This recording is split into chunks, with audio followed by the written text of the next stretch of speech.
Hello! Today we will discuss Chapter 3, Section 2 in our government textbook. Chapter 3, Section 2 is about the three branches of government. So this chapter and section begins on page 93 in our textbook.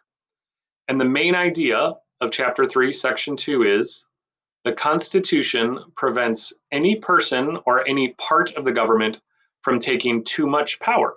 It does this by creating three separate branches of the federal government and distributing power among them. So as you read this chapter, focus on these three questions. One, why does the Constitution provide for the separation of powers? Two, what are the main responsibilities of each of the three branches of government? And three, how does the system of checks and balances work? So our text begins in Chapter 3, Section 2, the three branches of government, discussing the notion of separation of powers. Having all government power in the same hands is, in James Madison's words, the very definition of tyranny. So the people who wrote our Constitution felt that having too much power in one place would look just like the monarchy or the king that we had fought a revolution to leave. So when the founders created our Constitution, they decided that they should have three branches of government. And those three branches would be the legislative branch, the executive branch, and the judicial branch. And the legislative branch makes the laws. We call it the US Congress at the federal level. That's the United States House and the United States Senate. That's our legislative branch. They pass and make the laws. The executive branch then executes or carries out the laws. That's headed by the president. And the judicial branch interprets those laws, and that is our court system. Each of those three branches, legislative, executive, and judicial, has checks and balances over the other. The legislative branch has some powers, but the executive branch can check or try to stop some of those powers, just like the legislative branch has some authority to check the powers of the other two branches. The chart on page 95 shows the executive, legislative, and judicial branches and checks each branch has over the other two branches. So that is definitely something you want to look at and read closely. This idea of each branch of government checking the power of the other is called a balance of power for checks and balances. An example of this is Congress can pass a law, but the president can veto it. The president can say, I'm not going to let that law go into effect. But Congress can then override that veto by a much bigger vote. So the president has power over Congress with a veto, and then Congress has power over their president by overriding a veto. So both branches and all three branches have checks and balances over the other.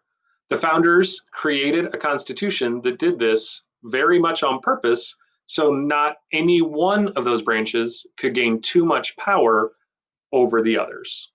So rather than one place becoming too centralized or having too much power or becoming like a king or a tyrant, the three different branches of government would be able to keep any other branch from becoming a tyranny or from having too much power. The judicial branch is actually discussed very little in the US Constitution. It is in Article 3 of the Constitution, and it's a very short article. But very quickly after becoming a country, Congress and the president passed a law and carried out that law in creating an entire court system with the United States Supreme Court at the top of the judicial branch. And very quickly, in 1803, in one of the most important Supreme Court cases called Marbury versus Madison, the Supreme Court of the United States basically gave itself the power of judicial review.